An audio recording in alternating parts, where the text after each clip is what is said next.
नाज़रीन, गुमशुदगी के हवाले सां शिकारपुर मां असां ख़बर शेयर कयूं त शिकारपुर जे शाहीबाग जे दोदो ख़ान लोहर चौक जे रवासी पुलिस कांस्टेबल अब्दुलक लोहर जो 15 साला नींगर 8 क्लास जो शागिर्द अब्दुल कादिर उर्फ बेलर 18 तारीख़ छंछरु वारे ॾींहं खां शाम जो 6 बजे खां गुम थी वियो आहे। वारसनि जो चवणु आहे त नींगर 6 बजे धारे घर खां ॿाहिरि निकितो त वापसि न आहे अची सघियो।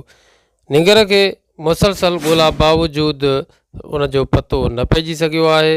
वारसनि नींगर खे अगवा जो शक पिणु ज़ाहिर थियो आहे। इन सिलसिले में वारसनि पारां शिकारपुर जे लखीदर थाणे ते NC पिणु दाख़िल कई वई आहे।